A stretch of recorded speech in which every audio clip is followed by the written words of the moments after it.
PM যোজনাৰ নতুন লিষ্টখন আপোনালোকে যিখন লিষ্ট দেখিবলৈ পাইছে সেই লিষ্টত যদি আপোনাৰ নাম আছে তেনেহ'লে আপুনি পাব 10,000 পৰা 50,000 কোটি টকা।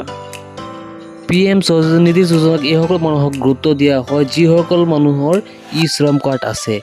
শ্ৰম কাৰ্ড থকা ব্যক্তিসকলৰহে PM স্বনিধি যোজনাৰ বাবে আবেদন কৰিব পাৰে। আপুনি যদি আগতে PM স্বনিধিৰ বাবে আবেদন কৰিছে তেনেহ'লে আপোনাৰ নামটো নিশ্চয় এইটো লিষ্টত থাকিব। এই লিষ্টটো আপুনি কেনেকৈ চেক কৰিব ইয়াৰ সম্পূৰ্ণ প্ৰচেছ দেখুৱাম আমি এইটো ভিডিঅ'ত। গতিকে আপোনালোকে ভিডিঅ'টো অলপো স্কিপ নকৰিব আৰু যদি আপোনালোকে আমাৰ ভিডিঅ'টো নতুনকৈ আহিছে তেনেহ'লে আমাৰ চেনেলটো ছাবস্ক্ৰাইব কৰি ৰাখিব আৰু যদি ফেচবুকত চাইছে তেনেহ'লে আমাৰ পেজটো ফ'ল' কৰি ৰাখিব। বলক এতিয়া ক্ৰম ব্ৰাউজাৰলৈ। আপোনাৰ হাতত থকা মোবাইলটো যিকোনো ব্ৰাউজাৰ এখন অ'পেন কৰিব। তাত আপুনি লিখিব PM স্বনিধি। PM স্বনিধি লিখি আপুনি চাৰ্চ কৰিব। তলত আপুনি পাব এটা লিংক PM স্বনিধি এটা লিংক পাব। এই লিংকটোত আপোনালোকে ক্লিক কৰি দিব। ইয়াত ক্লিক কৰাৰ লগে লগে নেক্সট এটা পেজ ওলাই আহিব। লোডিং লৈ নেক্সট এটা পেজ ওলাই আহিব। এই পেজটোত আপোনালোকে চাব ওপৰত দিয়া আছে 3 লাইন। এই 3 লাইনটোত আপোনালোকে অ'কে কৰি দিব। ইয়াত পাব আপোনালোকে স্কিম ইন্ট্ৰডাকশ্যন। এই অপশ্যনটোত আপোনালোকে এতিয়া অ'কে কৰি দিব। ইয়াত অ'কে কৰাৰ পিছত তলত আৰু এটা অপশ্যন পাব বেন টু চাৰ্ভে লিষ্ট। এই অপশ্যনটোত আপোনালোকে অ'কে কৰি দিব। অলপ লোডিং লৈ নেক্সট এটা পেজ ওলাই আহিব। এতিয়া আপোনালোকে অলপ স্ক্ৰল ডাউন কৰিব। ইয়াত দিয়া আছে ষ্টেট চিলেক্ট ষ্টেট। এই অপশ্যনটোত আপোনালোকে আসামটো বহুৱাই দিব। তাৰপিছত দিয়া আছে চিলেক্ট ULB। ইয়াত আপোনালোকে অ'কে কৰিব।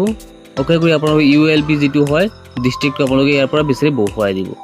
স্ক্ৰল ডাউন কৰি তললৈ আহিব। ইয়াত পাব আপোনালোকে চাৰ্চ এটা অপশ্যন। এই চাৰ্চ অপশ্যনটোত আপোনালোকে এতিয়া অ'কে কৰিব। অ'কে কৰাৰ লগে লগে আপোনাৰ ডিষ্ট্ৰিক্টত যিমানখিনি লিষ্ট আছে গোটেইখিনি লিষ্ট ইয়াত আহি যাব।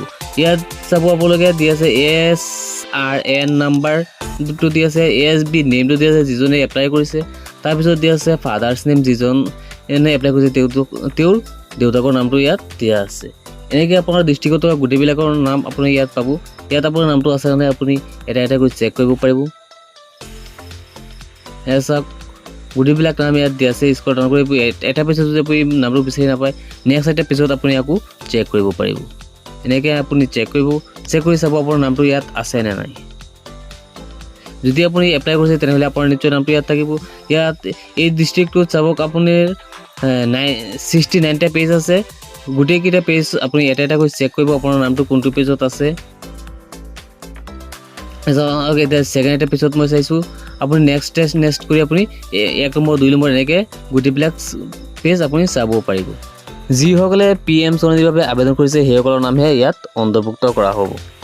বিশেষকৈ যিসকলৰ শ্ৰম কাৰ্ড আছে সেইসকলকহে ইয়াত অগ্ৰাধিকাৰ দিয়া হয়। আপোনাৰ হাতত যদি আপোনাৰ শ্ৰম কাৰ্ড আছে তেনেহ'লে আপুনিও PM স্বনিধিৰ বাবে আবেদন কৰিব পাৰিব। নেক্সট এটা ভিডিঅ'ত দেখুৱাম আমি আপোনাক PM স্বনিধিৰ বাবে আপুনি কেনেকৈ এপ্লাই কৰিব ইয়াৰ সম্পূৰ্ণ প্ৰচেছ।